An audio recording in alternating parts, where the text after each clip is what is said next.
My name is Neerja Bhandari and thank you for joining us today. Today we'll be talking about spousal applications.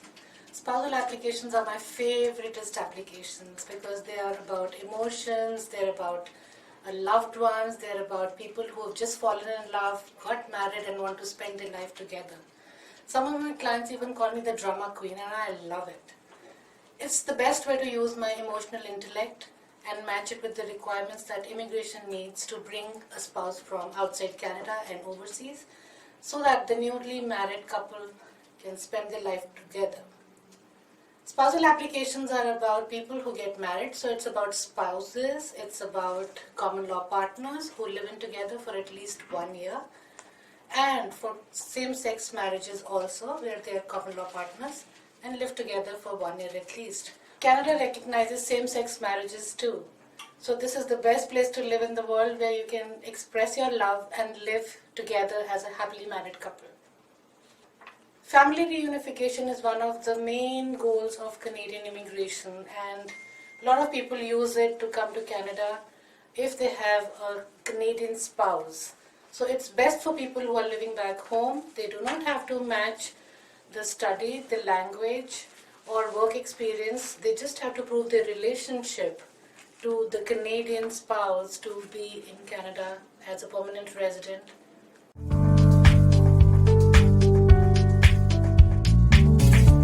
The eligibility criteria for spousal application is basically having a genuine relationship which is ongoing.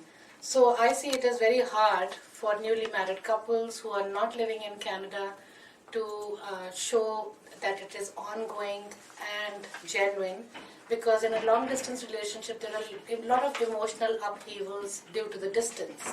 But that is exactly what Immigration Canada wants to see, that how you maintain your relationship that is flourishing and growing despite the distance. And that is what the paperwork is all about, to show that your relationship is genuine and ongoing.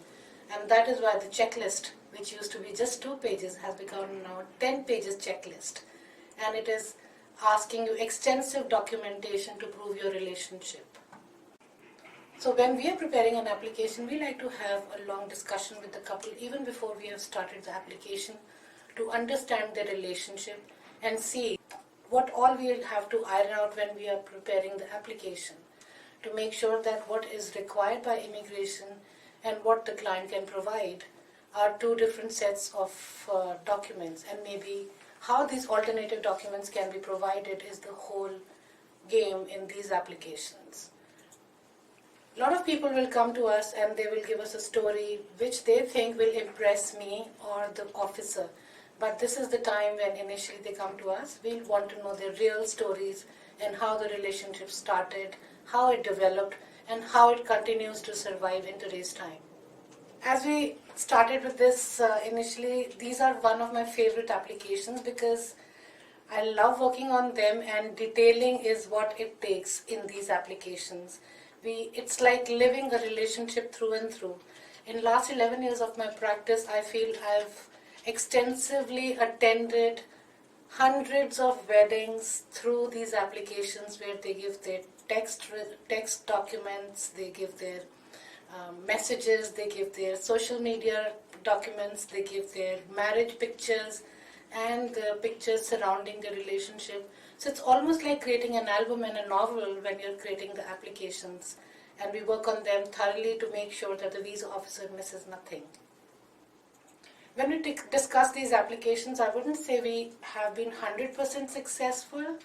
That will be not true, but it's 99% success has been there, because a few applications which did not work, we worked them through later by second submission or in appeals, or it was realized that the client didn't want to pursue it because the relationship was falling apart due to the distance.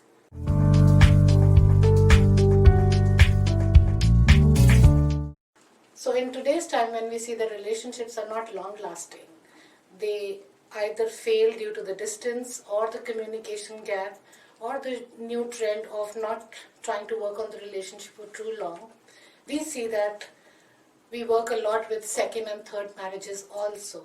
So in these, we need more documentation. We need to show why the last relationship failed. and how the client is more satisfied with the new relationship that has developed. So those are little more difficult and extensive files that need to be worked on, because the relationship is this time more harder to prove. Initial marriages are easier to prove because there is the budding love, there is new relationship, there is excitement, though there is excitement in second and third marriages also, but first marriages are always easy to prove.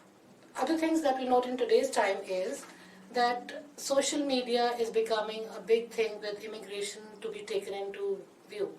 So we see that a lot of people post their pictures and posts on Facebook, Instagram, Twitter.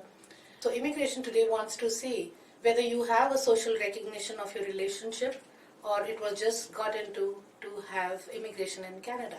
That is one way to prove that you are socially recognized as a couple.